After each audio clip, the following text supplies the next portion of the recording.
তবে এতটুকু যে মনে রাখবেন, কবর যত জটিল কিয়ামত তার চেয়ে অনেক বেশি কঠিন। কিয়ামত যত কঠিন জাহান্নাম তার চেয়ে অনেক অনেক অনেক বেশি কঠিন। কি দিয়ে বোঝায় আপনাকে কিয়ামত কত কঠিন? কবরই আপনাকে বোঝাতে সক্ষম নই। আল্লাহর নবী বলছেন, উত্তরে ভুল হলে ফেরেশতা মারবেন। এই কথা বলে তিনি থামেননি। তিনি বলেছেন, যে ফেরেশতা মারবেন সে ফেরেশতা চোখে দেখে না। তার মানে কোথায় মারছেন তার জানা নেই। যে ফেরেশতা মারেন সে ফেরেশতা কানে শোনে না। তার মানে লোকটা কত জোরে চিৎকার করছে তার জানা নেই।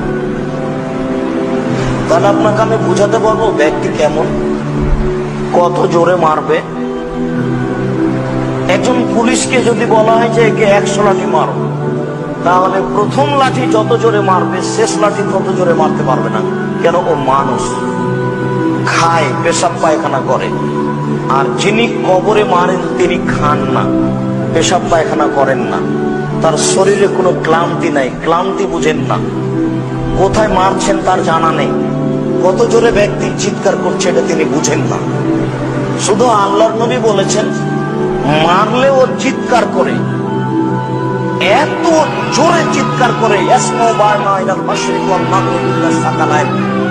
সারা বিশাল পৃথিবীর জীবজন্তু, কীট পতঙ্গ, পদার্থ, জড় পদার্থ সবকিছু শুনতে পাই।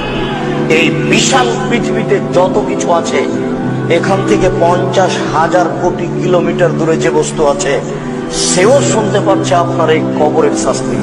আপনাকে বুঝাতে পারবো কবর কত জটিল। কবর যত কঠিন কিয়ামত তার চেয়ে অনেক বেশি কঠিন। কিয়ামত যত কঠিন জাহান্নাম তার চেয়ে অনেক অনেক অনেক বেশি কঠিন। এই বৈঠকে আমি কি দিয়ে বুঝাই আপনাকে কিয়ামত কত কঠিন।